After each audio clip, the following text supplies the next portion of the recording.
Flash. Las 2 de la tarde, 4 minutos. Hoy lunes, en Noticias en Flash.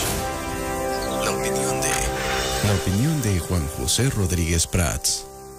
Es lunes y aquí está el licenciado Rodríguez Prats con su comentario de inicio de semana. ¿Cómo está? Buenas tardes. Pues Hugo, muy buenas tardes. Mira, yo creo que si nos pusiéramos a evaluar cuál es ahorita el tema que más está atrayendo la atención, yo diría que son las propuestas, los proyectos en relación a lo que va a ser el próximo gobierno. Y creo que el partido que más avanzado es Morena, ya tiene un proyecto de nación, así lo denominan, del 24 al 30.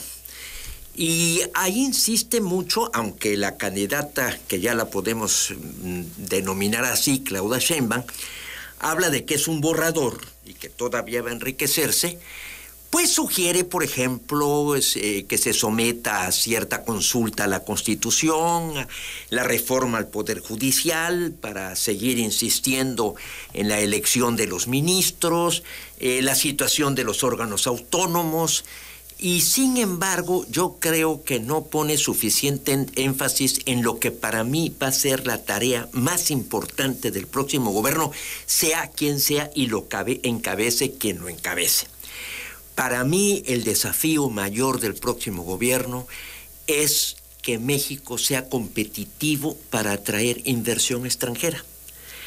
Sería un verdadero atropello a las nuevas generaciones e inclusive una actitud suicida no aprovechar la confrontación que hoy están teniendo la economía china y la economía norteamericana. Y esto hace que inclusive hasta los mismos chinos estén viendo la posibilidad de invertir en México. Creo yo que el capitalismo en el siglo XXI ya es irreversible. Querer retornar a intervención del Estado, al Estado propietario, al Estado que va a resolver problemas mediante creación de empresas y que él sea el empresario, me parece que esto ya está desechado por la realidad. O sea, todo mundo hoy habla de que hay dos tipos de capitalismo. El capitalismo autoritario, en donde estarían China y Rusia, porque tienen un sistema que no es democrático, son autócratas, y el capitalismo acompañado por una democracia liberal. Si vemos ahorita cuáles países están considerados como socialistas, Cuba, Laos, Corea del Norte, Vietnam, y se acabó. O sea, todos los demás, porque Venezuela inclusive, o en Latinoamérica, Nicaragua, tienen economías capitalistas. Venezuela está retornando y está trayendo inversión porque ya se dieron cuenta que no puede el Estado solo. Y en el caso de México, que yo creo que definitivamente, por ejemplo, el proyecto que está proponiendo Morena habla de crear otra refinería inclusive. Esto me parece que no va a ser posible porque el próximo gobierno va a tener un espacio muy escaso de maniobra. Se va a ver con el desafío de tener que hacer una reforma fiscal, de tener que buscar ingresos. O sea, si el Estado en el próximo futuro llegara a mejorar los servicios elementales de seguridad, administración de justicia, que no es seguridad, es ya la aplicación de la ley, atacar la impunidad, el aparato judicial. Por ejemplo, en el presupuesto se le está reduciendo a la Suprema Corte de Justicia, al Poder Judicial, los recursos para fortalecer lo que se llamó el sistema acusatorio en materia penal. Esto me parece muy grave, es un retroceso. Yo creo que el sistema acusatorio, el juicio oral, tiene sus ventajas. Desafortunadamente, como suele suceder, en su instrumentación ha fallado. Pero restarle el presupuesto cuando lo que tenemos que mandar la señal es de que aquí se fortalece el Estado de Derecho, se respeta el derecho a la propiedad, o sea, la economía de mercado.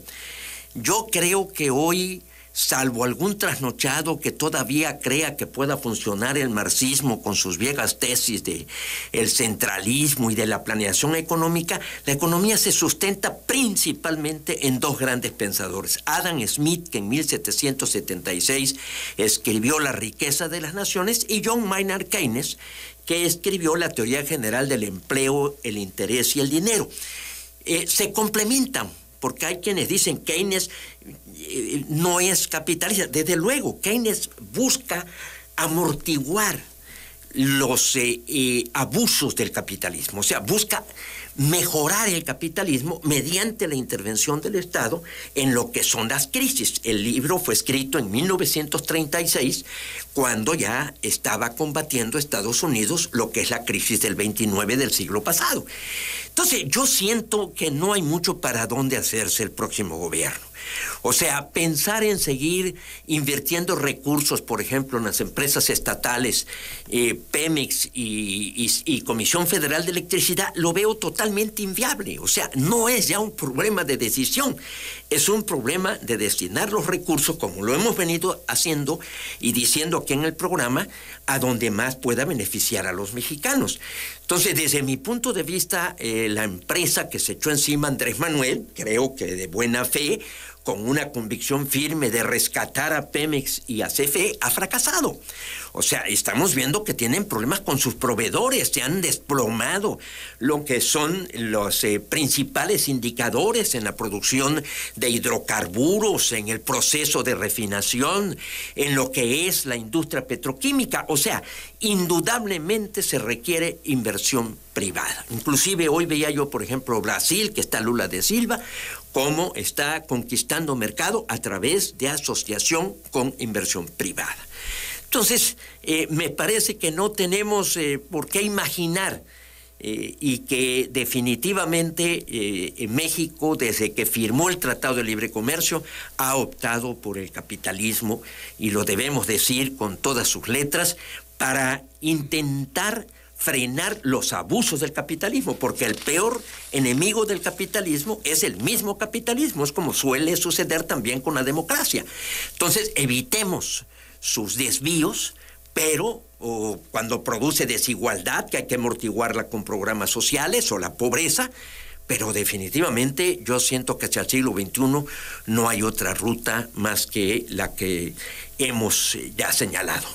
Bueno, pues son las 2:12, licenciado. Y una cosa, hablaba usted de lo de Pemex, no me gustaría, no sé, alertar, o alarmar, más bien, alarmar.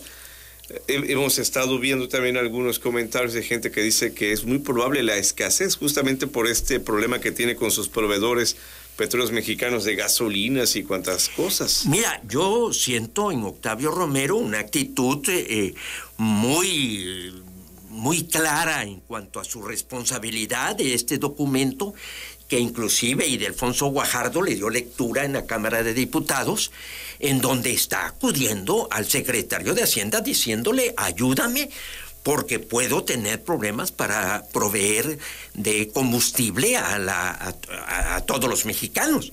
Entonces, esto es evidente el fracaso. ¿Pero cree que llegaremos hasta el desabasto, la escasez? Mira, si no entra Hacienda ya ha invertido, o sea, el pueblo de México ha invertido en la industria de hidrocarburos, en Pemex, 1.500.000 millones de pesos en lo que va de sexenio.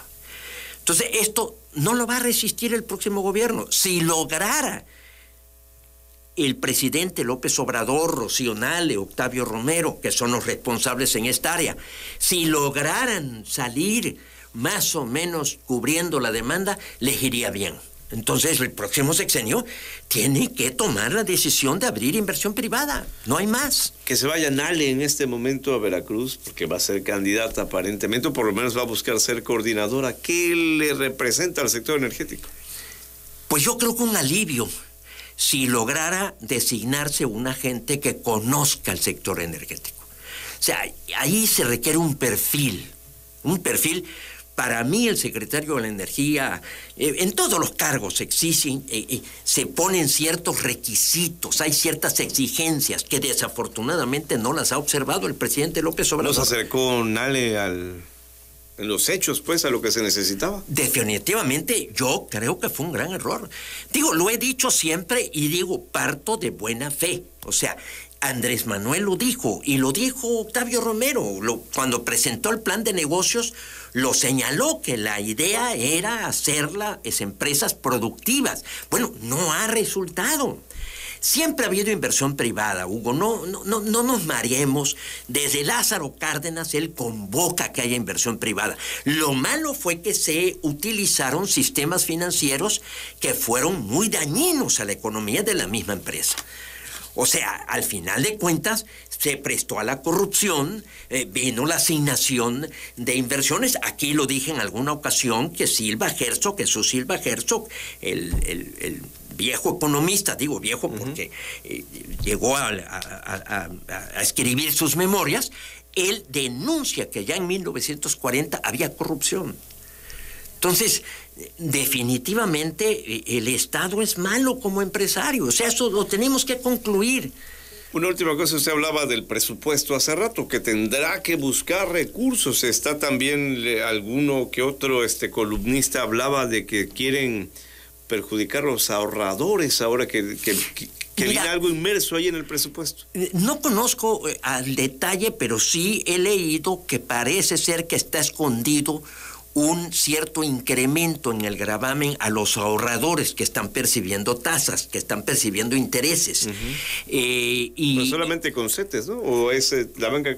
No conozco en detalle la reforma. Lo que sí es que hay señalamientos porque Hacienda y el señor presidente ha dicho que no hay incremento de impuestos, y parece que en esto hay una excepción. Uno, pero como no se recauda suficiente, dos, se va a tener que acudir al crédito. Y ya se habla de un déficit de 5.4. Yo dije aquí en alguna ocasión que era de 4.9. No, es de 5.4 del Producto Interno Bruto. Y una cosa más grave, que eso lo señala una economista, Valeria Moy, es que hay un déficit primario de 1.2. Esto es muy grave, porque el déficit primario quiere decir que el gobierno no recauda ni para cubrir sus necesidades elementales.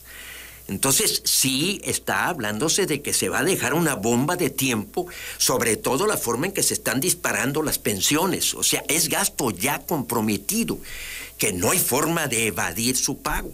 Entonces, todo esto nos lleva a cuestiones que son ya urgentes de tomar. Son decisiones que podrá venir la imaginación y hablar de muchas opciones y de ofrecer al pueblo de México un abanico de posibilidades de políticas públicas, pero en la práctica el próximo sexenio de inicio, y repito, sea quien sea, tendrá que seguir la ruta del capitalismo, fortaleciendo el Estado de Derecho, el derecho de propiedad, la economía social de mercado, la apertura a la inversión extranjera, el celebrar convenios de tratados de libre comercio con todos los países y aprovechar, repito, esta magnífica oportunidad que nuevamente se nos brinda, que ojalá no la despreciemos, que creo que en este sexenio se pudo haber estimulado mucho más, con todo y que el presidente López Obrador fue prudente. Cuando, por ejemplo, Trump habla de los aranceles,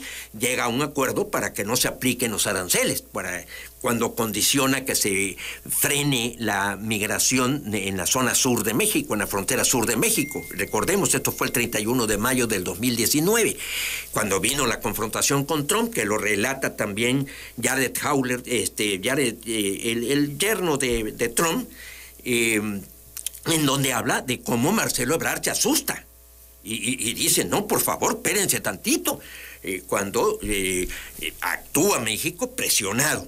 Entonces, esto ya no es posible dar marcha atrás. Ahorita la economía mexicana está totalmente imbricada con Estados Unidos, pero además, esto que está señalado como política neoliberal, un neoliberalismo perverso, pues sí, pero es lo único que nos está permitiendo, es de la máquina que estamos agarrados para poder amortiguar los efectos de la crisis. Licenciado Rodríguez Prats, hasta la próxima semana entonces. Muchísimas gracias, mi estimado Hugo. Discúlpame si me explayé demasiado, si entré en algunos detalles que a veces no explica uno suficientemente, pero creo haber señalado lo que debe hacer el próximo gobierno sin ofrecer mucho. Ahí está Alicia Bárcenas también pronunciando un muy buen discurso en las Naciones Unidas en lo que hay que hacer en política exterior. Combatir el cambio climático, ver la situación migratoria. O sea, la agenda está siendo ya impuesta por una globalización de la cual ya no podemos escaparnos. Hasta la próxima semana. Vamos a la pausa, son las 2:19 ya. Hay multa cero. Se cumple, en ese momento se cumple. El gobernador